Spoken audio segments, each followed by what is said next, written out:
Teo stood in the observation gallery of the Galaxy Council chamber, looking down at the assembly below. The room was enormous, with seats arranged in a perfect circle. Each seat belonged to a different alien species, and each species had ruled parts of the galaxy for thousands of years. The light from the planet Nexus Prime shone through the massive windows, casting long shadows across the polished floor. Teo was the only human in the entire chamber. He was Earth's chief ambassador, chosen because he was smart, calm, and good at talking to different kinds of people. But today, he felt very small, very alone. Around him were beings who had been traveling between stars when humans were still learning to make fire. The Validians sat in the front row. They looked like tall creatures made of silver and glass, with minds so fast they could solve mathematics problems that would take human scientists 100 years to solve. Next to them were the Corvins, thick and powerful, with skin that looked like metal. The Corvin Empire had the strongest military force in the galaxy. They had conquered planets and systems through pure strength and will. There were 37 other species in the council, each one impressive and powerful in their own way. Some floated above their seats, some had tentacles, some had eyes that glowed. But they all shared one thing. They believed they were better than humans. They believed humans were new, wild, and unpredictable. Teo held a small device in his hand. It was a translator that let him understand all the different languages being spoken in the chamber. He listened as the council discussed humanity's place in the galaxy. The conversation had been going on for 3 hours. "The humans are too aggressive," said Vexthor, the council speaker. Vexthor was one of the ancient ones, a being so old that he remembered when the galaxy was first discovered by his kind. His body looked like pure energy, shifting between different colors, blue, gold, silver. His voice seemed to come from everywhere at once. "They have already started wars on their own planet," added a Validian council member. "They cannot even control themselves. How can we trust them to follow galactic law?" A Corvin general stood up. His name was Kraktor, and he was almost 3 meters tall. "Humans are weak," he said loudly. "They live for only 80 years. They break easily. They need machines to survive in space. Why should we give them the same status as us? They should serve those who are stronger." Teo felt anger rise in his chest. He wanted to run down there and tell them all they were wrong. Humans were not weak. Humans had built great cities. Humans had created art and music and stories. Humans had reached the stars with nothing but their own intelligence and determination. But Teo did not move. He was a diplomat. He knew that anger would only prove their point. Dr. Heywan sat beside him. She was Earth's leading scientist, and she had come to support him at this important moment. She put her hand on his arm gently. She understood what he was feeling. "The vote will happen soon," she whispered. "We must stay calm." Teo nodded slowly. He looked at the device in his hand that showed the vote count. Out of all the council members, only 5 had agreed to give humans full member status. That was not nearly enough. 50 votes were needed to pass. The council debated for another hour. They talked about human technology, which they said was too simple. They talked about human emotions, which they said made humans unpredictable. They talked about human history, which they said showed humans could not be trusted. Finally, Vexthor called for the vote. "All in favor of giving the human species full member status in the Galaxy Council, raise your hand," Vexthor announced. Only 5 hands went up. 5 out of 175 council members. "All in favor of giving the human species probationary status, raise your hand," Vexthor continued. 20 hands went up this time, but it was still not enough. "All in favor of giving the human species subordinate status, raise your hand," Vexthor said. 150 hands went up immediately. The decision was clear. Humanity would be classified as a subordinate species. Teo felt the words hit him like a physical blow. Subordinate. It meant less than. It meant inferior. It meant that humanity would be ranked below 37 other civilizations. Humans would not be allowed to vote on council matters. They would not be allowed to trade freely. They would not be allowed to travel to certain parts of the galaxy. They would have to follow rules made by species they had never even met before. Admiral Ki Sung appeared on a communication screen beside Teo. Ki Sung was the commander of Earth's defense fleet. His face looked angry. "This is wrong," he said through the screen. "We should fight back. We should show them what humans are really capable of." "No," Teo said quietly. "We will accept this, for now." Vexthor's voice came through the chamber again. The Ancient One was speaking directly to Teo now, looking up at the observation gallery. "Commander Teo, humanity has been classified as subordinate. This is final. You should understand that your species is fortunate to be permitted to exist in this galaxy at all. The Council is being generous by allowing you to trade and travel at all. You will follow the rules we have set. You will not rebel. You will know your place." Teo looked down at Vexthor. The Ancient One's energy form seemed to glow brighter, as if he was enjoying this moment of power and superiority. Something changed inside Teo at that moment. It was not anger. It was not fear. It was something stronger. It was resolve. It was the kind of determination that comes when someone realizes the rules of the game have been unfair all along. Teo straightened his back and looked directly at Vexthor. He did not speak. He did not need to. But in that look, something passed between them. A promise, a challenge, a question that hung in the air like a storm waiting to break. Vexthor seemed to understand. For just a moment, the Ancient One's glow flickered. He looked away first. Teo turned to Dr. Haywan. "We have a lot of work to do," he said. As they left the chamber together, Teo looked back one more time. The Galaxy Council had made a choice. They had decided that humans were subordinate, but they had not considered what happens when a species is given nothing to lose. They had not considered what humans could do when they had no choice but to fight back. The age of human dominance had not begun yet, but the age of human acceptance was definitely over. The headquarters of Earth's coalition defense was hidden deep beneath the mountains of Neo-Sol. Thick walls of steel and concrete surrounded the entire facility. Cameras and sensors watched every entrance. This was where Earth's leaders came to make decisions about their future, away from the eyes of the galaxy. Teo sat in a long conference room with the most important people on Earth. There was Prime Minister Song Tae, who controlled the government. There was Admiral Ki Sung, who commanded the military. There was President Min Hai, who represented the people. And there was Dr. Hae Won, who had traveled back from the Galaxy Council just hours ago. The news had spread quickly. Humanity was now subordinate. The people of Earth had felt the shame of this classification. Some were angry, some wanted to fight, some had lost hope. The leaders knew they had to do something, but they did not know what. Dr. Hae Won stood up and activated a large screen.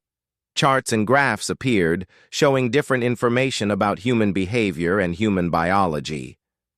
"I have been studying this for a long time," she said. "I have looked at human history, human psychology, and human behavior under stress. What I have found is remarkable. While other species have been building empires, humans have been building something else." "What?" asked Prime Minister Song Tae. "Resilience," Dr. Hae Won said, "and adaptation. Humans are neurologically wired to survive the impossible. When humans face adversity, they do not break down. They become stronger. They become faster at thinking. They become more creative." She clicked a button and new images appeared. They showed human accomplishments.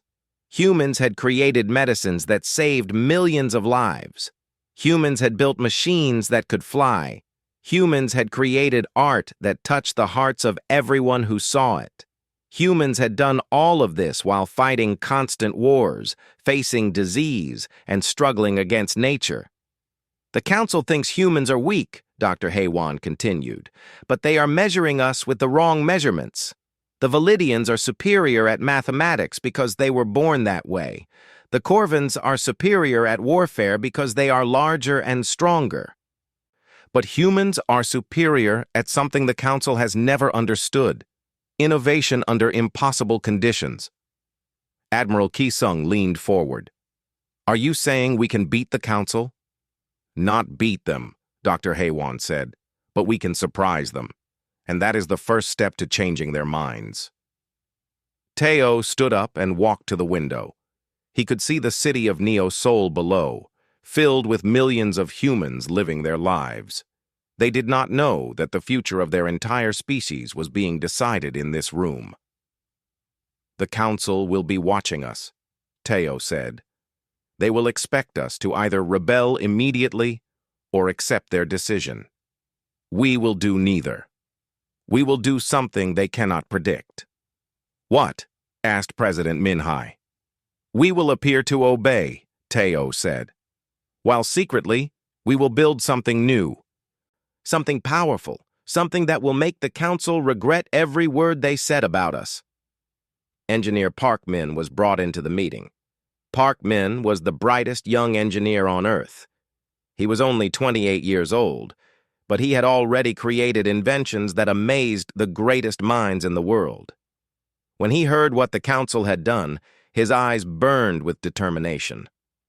"I can do it," Parkman said after listening to Teo's plan. "I can create a defense system that learns from every situation. It will adapt to every threat. It will be unpredictable because it will be based on human thinking, not on simple programming." "How long?" asked Admiral Kisung. 6 months, Parkman said. "Maybe less." The meeting lasted through the night.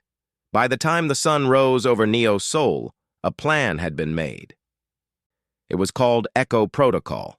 It was a secret, and it would change everything. For the next 6 months, humans worked harder than they had ever worked before. Parkman and his team of scientists worked without sleep. They created a system that combined human intuition with artificial intelligence.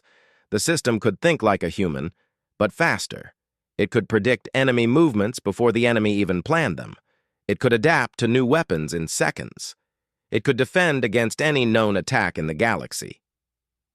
Meanwhile, Teo and Dr. Haywan traveled across the galaxy, meeting with other alien species. They talked to the Validians about scientific cooperation.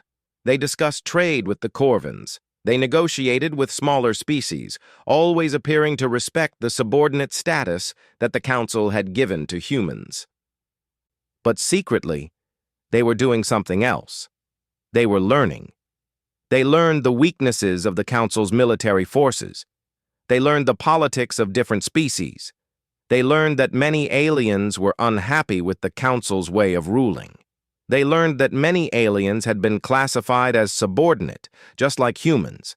Admiral Ki-sung built up Earth's defense fleet quietly. He created new weapons. He trained new soldiers. He built space stations that could protect humans from any attack. He did all of this while appearing to follow every rule the Council had set for subordinate species. 3 months into the project, something amazing happened. Park Min successfully tested the first version of Echo Protocol.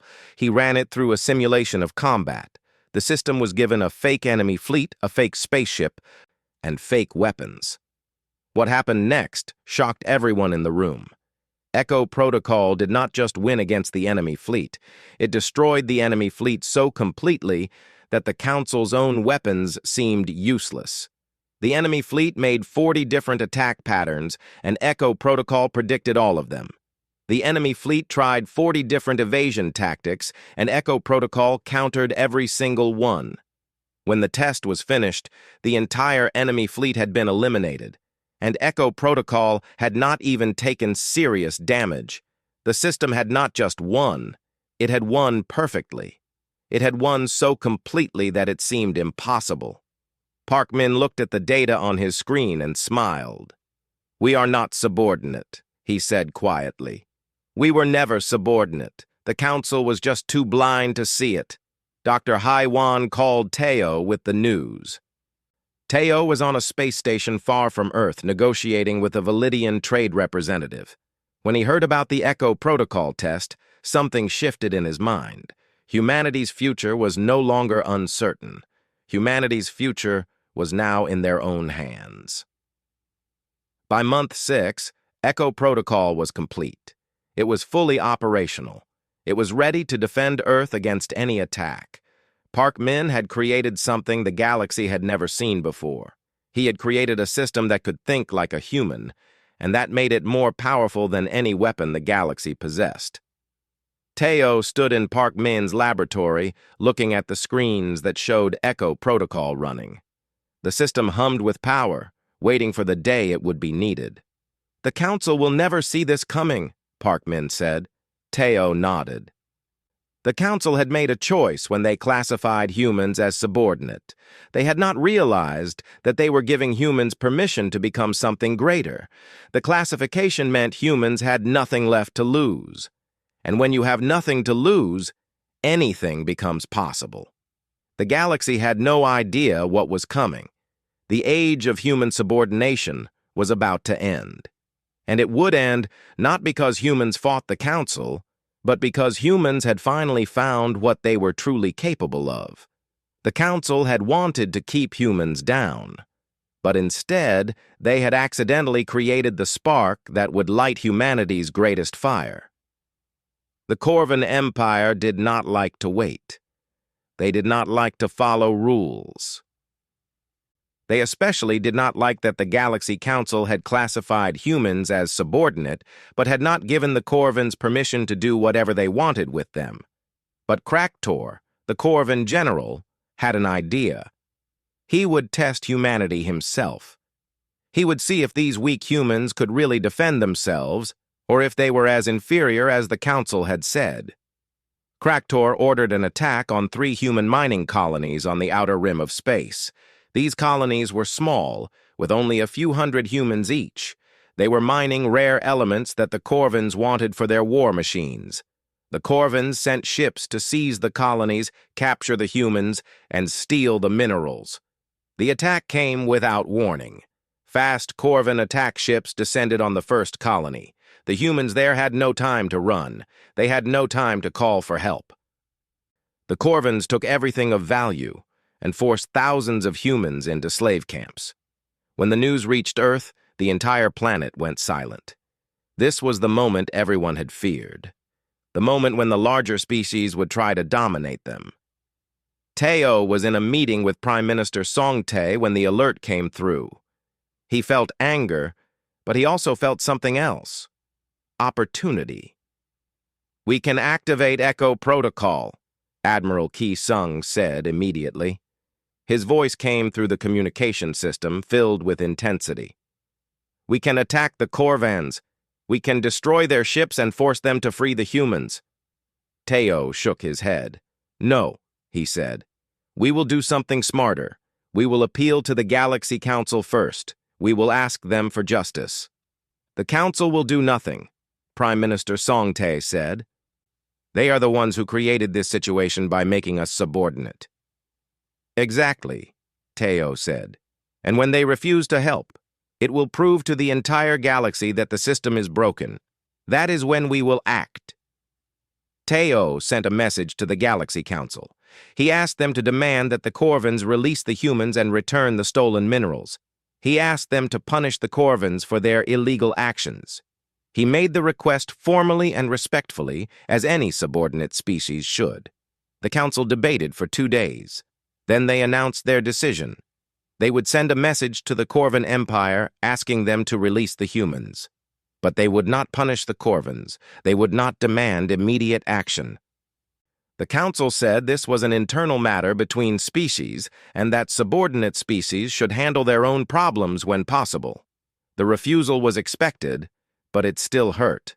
The 3 mining colonies were now in Corvan hands. 17,000 humans were now slaves, and the Galaxy Council did nothing. Teo looked at Admiral Kisung through the communication screen. "Now," he said simply.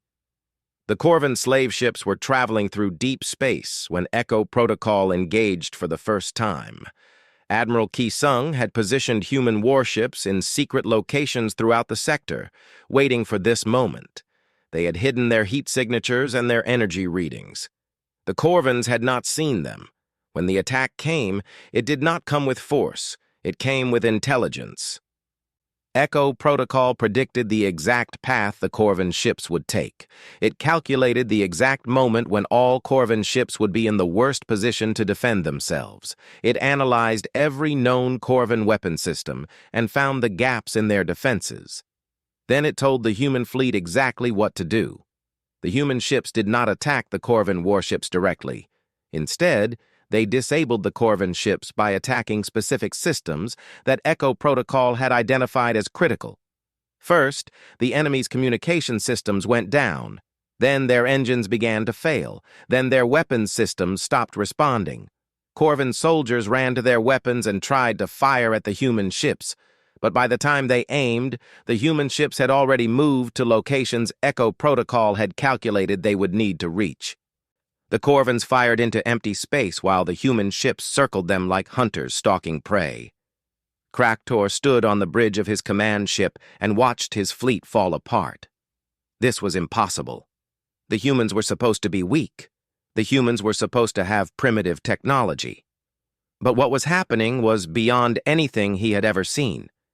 It was not like a normal battle. It was like the humans knew what he was going to do before he did it.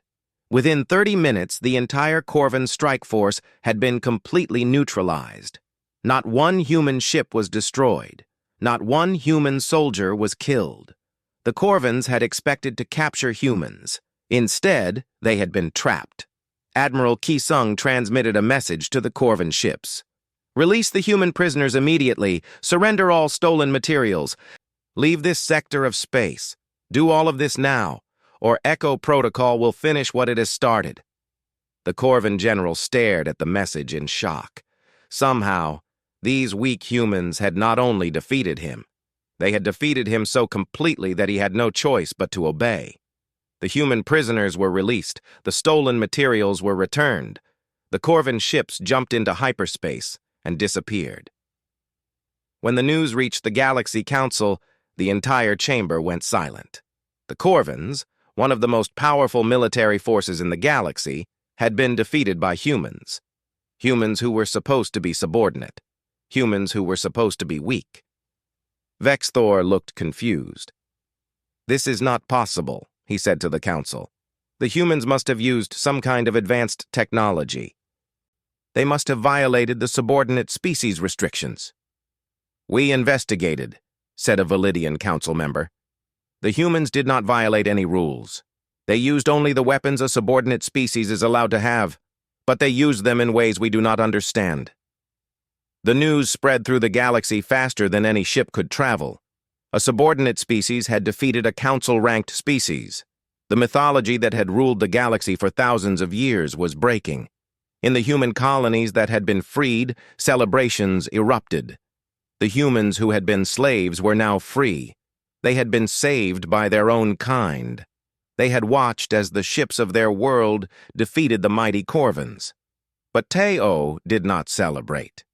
He sat in his office on Earth and looked out at the stars. He knew that defeating the Corvans was just the first step. The real battle was just beginning. The Galaxy Council would respond. Other species would want to test humanity. The galaxy would be watching.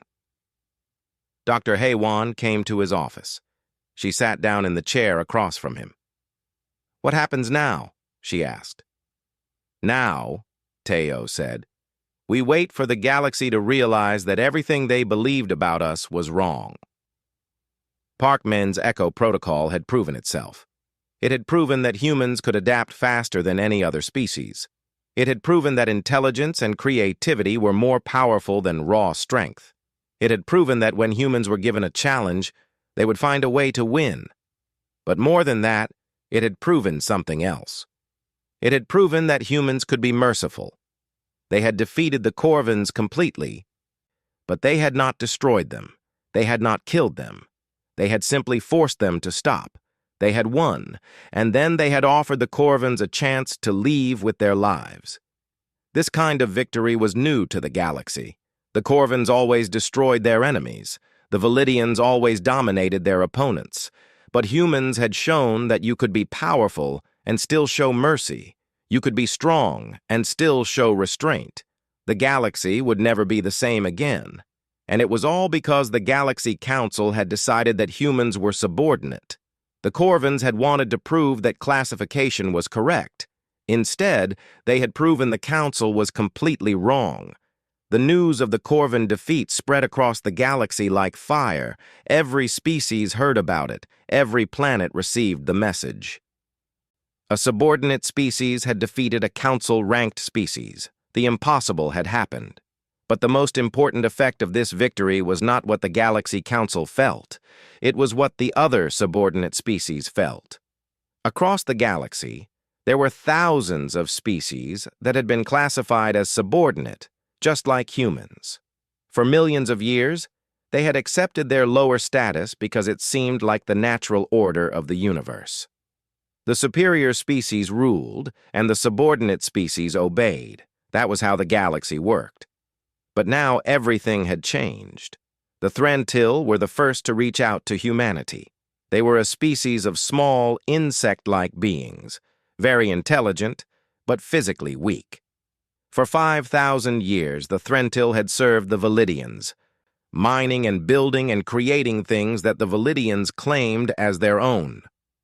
When the Threntil heard about what humans had done, their leader, Rahi, made a decision. She contacted Teo and asked for his help. "We want to be free," she told him through the communication system. "The Validians tell us we are not smart enough to rule ourselves, but we have watched what you did. You showed that subordinate does not mean inferior. You showed that a small species can defeat a large one if they think quickly enough." Teo listened to Rahi's words and understood. This was the moment when humanity could change the entire galaxy. Not through conquest, but through inspiration. Dr. Haywan began working with Threntil scientists. She taught them the principles of Echo Protocol, not the technical details, but the philosophy behind it. She taught them how humans think under pressure. She taught them how to combine different types of thinking to create solutions that no one had thought of before. Within weeks, the Threntil had developed their own defense system.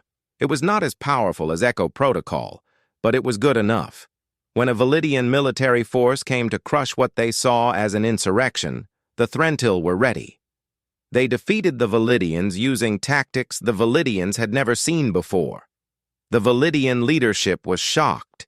They called for a meeting with Teo. "How did you teach them to do this?" asked the leader of the Validians, a being named Dae-Jung. "We taught them to think like humans," Teo replied. "We taught them that adaptation is more important than raw power. We taught them that working together is stronger than being alone." Dae-Jung thought about this carefully. The Validians were logical. They understood equations and problems and solutions. But they had never understood something else. Hope. Humans understood hope. And hope, it seemed, was more powerful than any logic. "I want to learn this," Dae-Jung said.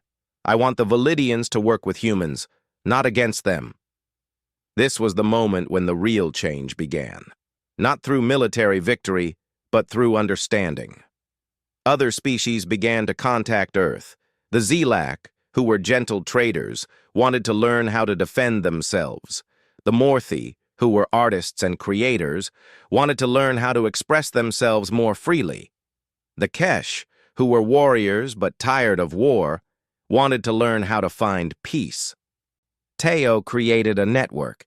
He called it the Cooperative Alliance. It was not a military force. It was not a government. It was simply a group of different species who wanted to help each other grow stronger. Parkmin worked with engineers from different species. He taught them how Echo Protocol worked, but more importantly, He taught them the ideas behind it. He taught them that any species, no matter how small or weak they seemed, could develop technologies that no one expected. Admiral Ki Sung advised different species on how to organize their defense forces. But his advice was always the same. Use your strengths and find ways to turn the enemy's strengths into weaknesses. Do not fight like the Council wants you to fight. Fight like yourself. Minjai was a Corvan who had witnessed the Corvan defeat. She had seen her own people crushed by a smaller species and realized something important. The Corvan way was wrong. She contacted Tayo and asked to meet with him in secret. "I want to join you," Minjai said. "I want to help the Corvans learn a different way. I want them to be strong not through domination, but through understanding." At first, Tayo was suspicious. Minjai was a Corvan, and the Corvans had just tried to enslave humans. But he looked into her eyes and saw something he recognized. He saw the same determination that Tayo himself felt. The determination to change things. "Help us," Tayo said. "Help the Corvans understand that being strong does not require being cruel." Within a month, 30 species had joined the Cooperative Alliance. Within 2 months, it was 70 species. The subordinate species of the galaxy were waking up. They were realizing that they did not have to accept the Council's judgment. They could define themselves. The Validians, under Daejung's leadership, did something no one expected. They released all their scientific knowledge to the Cooperative Alliance. They opened their research to subordinate species. They said that working with humans had taught them that the best knowledge was knowledge shared, not knowledge kept hidden. This action shocked the Galaxy Council. The Validians were supposed to be one of the superior species, but they were now working with subordinate species as equals. Vexthor called an emergency session of the Council. He demanded that the Validians explain their actions. "We have learned something," Daejung told the Council. "We believed that being superior meant we had to keep others down. But we were wrong. We are stronger when others are also strong. We are smarter when we learn from different perspectives. The humans taught us that subordinate is just a word. What matters is what we do with our abilities." The Council was divided now. Some ancient species still believed in the old way, but others had begun to question it. If the Validians, one of the most superior species, were now working with subordinate species as equals, then maybe the whole system was wrong. The Corvan Empire, seeing that Minjai was working with humans and that the Corvans' traditional enemies were now getting stronger, made a surprising decision. They asked for peace with humanity. They asked to join the Cooperative Alliance. At first, Admiral Ki Sung opposed this. "They enslaved our people," he said. "We cannot trust them." But Tayo made a different choice. "We can," he said. "We can show them that even after what they did, we offer them friendship. We show them that humans are not about revenge. We are about moving forward." The Corvan Empire joined the alliance. Minjai became the bridge between humans and Corvans. She helped her people understand that strength without honor was just cruelty. She helped them see that the humans had defeated them, not because humans were superior, but because humans understood something the Corvans had forgotten, that wisdom is more valuable than power. By the end of the first year after the Corvan incident, the Galaxy Council was no longer the supreme power it had been. It had been replaced by the Cooperative Alliance, a network of species who worked together, shared knowledge, and respected each other. The subordinate species had not become superior. They had simply stopped accepting the idea that some beings were inherently better than others. They had stopped accepting that birth determined destiny. They had accepted that any species, with the right tools and the right mindset, could achieve anything. And it had all started with humans, a species the Council had classified as subordinate. Humans had shown the galaxy that the greatest strength is not power. The greatest strength is the ability to inspire others to believe in themselves. The Galaxy Council had ruled the galaxy for 100,000 years without serious challenge. The idea that any being could question their authority had never even occurred to them. They were the Ancient Ones. They were the superior species. That was simply the way things were. But now, everything was falling apart. Vexthor called a special emergency meeting. Every council member was required to attend. The Ancient One sat in his chair at the center of the chamber, and his energy form flickered with anger and confusion. "The cooperative alliance must be stopped," Vexthor said. His voice echoed through the chamber like thunder. "These subordinate species are acting above their status. They are developing weapons. They are sharing knowledge. They are organizing.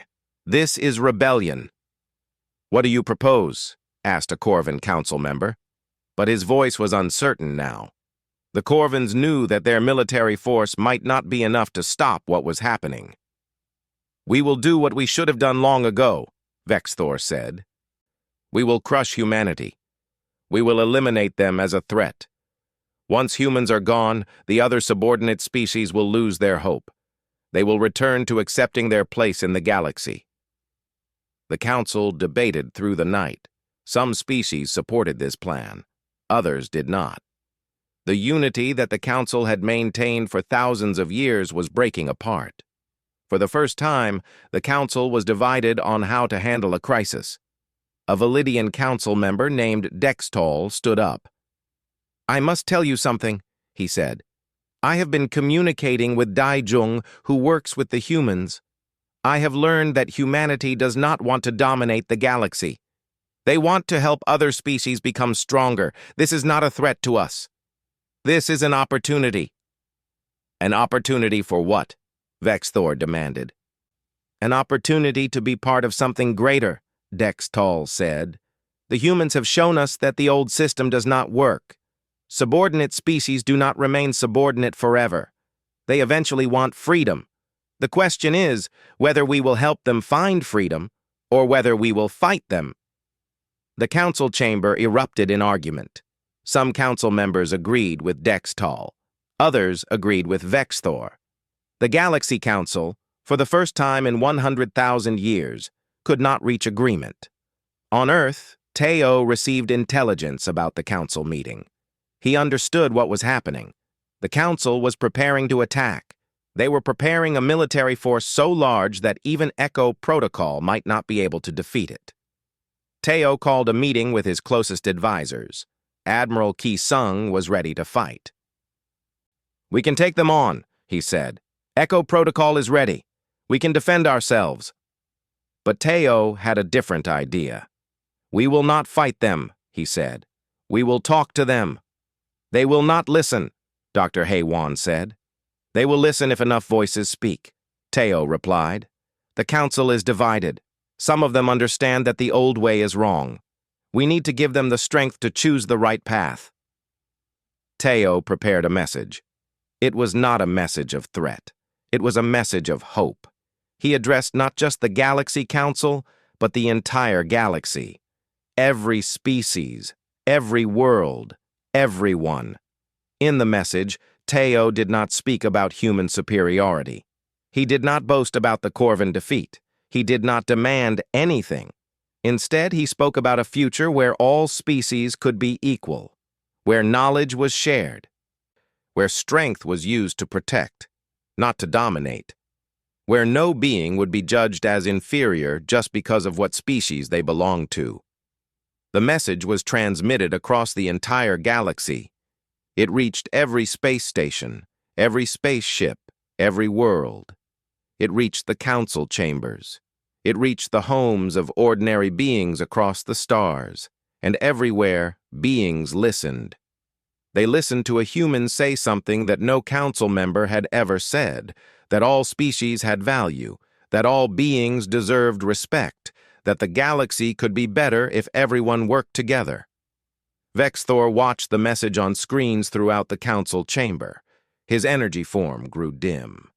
"This is manipulation," he said. "The humans are trying to turn us against each other." But other council members were not so sure anymore. They saw their own subjects, their own people, listening to Teo's words with hope in their eyes. They saw that what Teo was saying resonated with beings across the galaxy. Ra-He, leader of the Threntil, stood up in her own world and made a public statement. We will no longer accept subordinate status. We will no longer bow to a system that does not respect us. We will be part of the Cooperative Alliance, or we will withdraw from the Galaxy Council. Other subordinate species made similar statements. 70, 80, 90 species declared their intention to leave the Council if the Council did not change its ways. The Validians, under Daijong's guidance, announced they would also leave the Council unless the system was reformed. Suddenly, the Galaxy Council was facing a situation it had never faced before. It could attack Earth and trigger a war it might not win, or it could accept change. Those were the only two choices.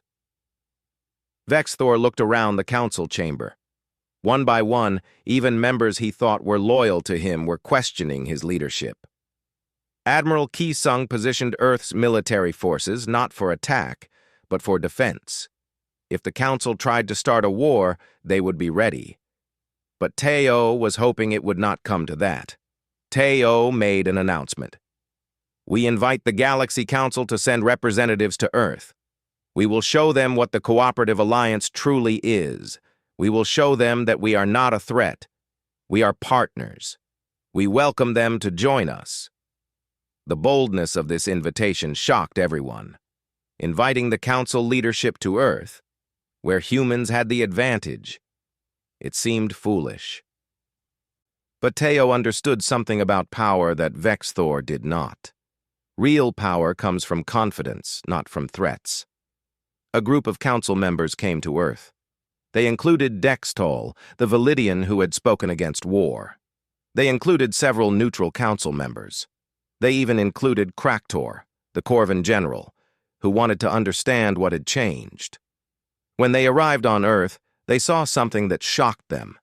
They saw humans and aliens working together. They saw Threntil scientists discussing theories with human engineers. They saw Corvan soldiers training beside human soldiers, learning new techniques. They saw a school where young beings of different species learned together in peace. Dr. Hei-Wan took them to the Institute for Adaptive Sciences. She showed them how humans were teaching other species not just to copy human technology, but to think like humans thought, to understand human creativity, to see problems in new ways.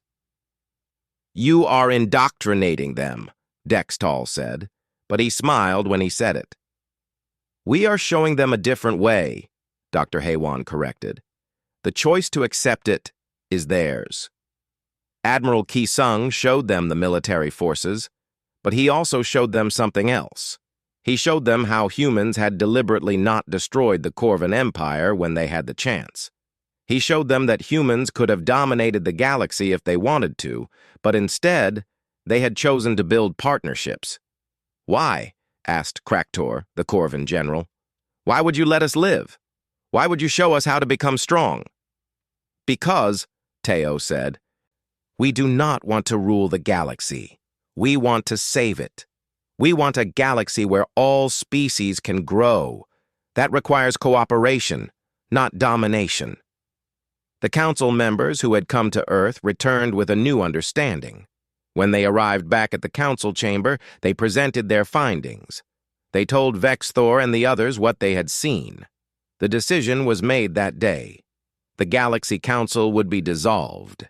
It would be replaced by the Galactic Assembly, a democratic body where all member species would have equal voice, where decisions would be made together, not handed down from above. Vexthor accepted this, though his energy form seemed to dim permanently. The age of the Ancient One's absolute rule was over. A new age had begun. The change did not happen because humans fought the Council. It happened because humans showed the galaxy a better way.